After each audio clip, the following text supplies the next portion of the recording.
அதிகாலையில் அன்பருடன். ஆண்டவராகிய இயேசு கிறிஸ்துவின் நாமத்தினாலே அன்பின் வாழ்த்துக்கள். அதிகாலையில் அன்பருடன்.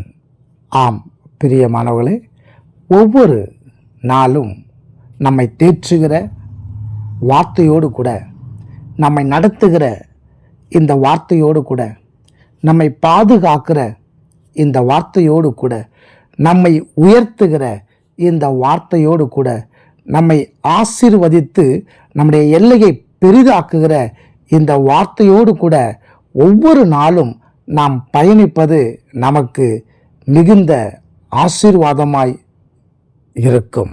ஆம் பிரியமானவர்களே, இந்த நாளிலே ஏசாயாவுக்கு எழுதின தீர்க்க தரிசன புஸ்தகம் 43ஆம் அதிகாரம் 18 வசனத்தையும் 19ஆம் வசனத்தையும் நாம் கவனிக்கும் பொழுது, அங்கே கர்த்தருடைய வார்த்தை சொல்லுகிறது, முந்தினவைகளை நினைக்க வேண்டாம், பூர்வமானவைகளை சிந்திக்க வேண்டாம்.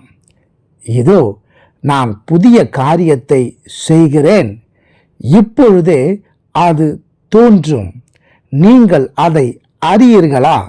நான் வனாந்தரத்திலே வழியையும் அவாந்தர வெளியிலே ஆறுகளையும் உண்டாக்குவேன் என்று கர்த்தர் சொல்லுகிறார். பிரியமானவர்களே, இந்த நாளில் கர்த்தர் உங்கள் வாழ்க்கையில் செய்ய போகிற காரியம் எப்படிப்பட்டதாக இருக்கிறது? புதிய காரியமாய் இருக்கிறது. அது எப்பொழுது தோன்றும்? இப்பொழுதே அது உங்கள் கண்களுக்கு முன்பாக அது தோன்றும் என்று சொல்லி இங்கே வேதவசனம் நமக்கு காண்பித்து கொடுக்கிறது. ஆம், கர்த்தர் நம்முடைய வாழ்க்கையில் பெரிய மாற்றங்களை அல்ல, ஒரு காரியத்தை மாத்திரம், ஒரு எழுத்தை மாத்தினா போதும் நம்ம வாழ்க்கை மாறி போயிடும். இந்த இடத்துல பாருங்க அப்படின்னா, பூர்வமானவைகளை சிந்திக்க வேண்டாம். அப்போ என்ன செய்ய போகிறாராம்? புதிய காரியத்தை செய்ய போகிறாராம். அந்த காரியம் எப்படி இருக்கும்?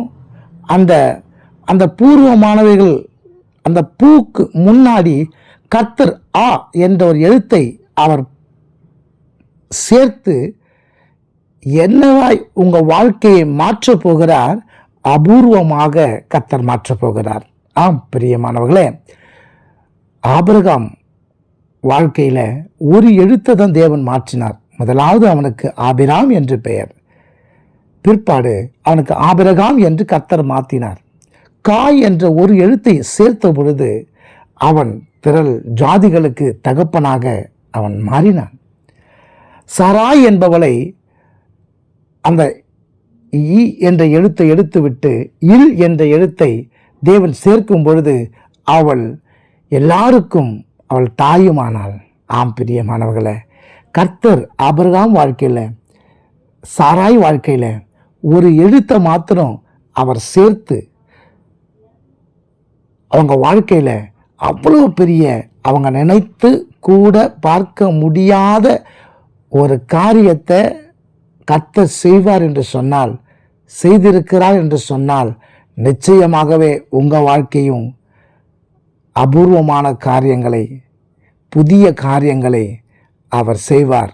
அது இன்றே நீங்கள் காண்பீர்கள். ஆம், விசுவாசியுங்கள்.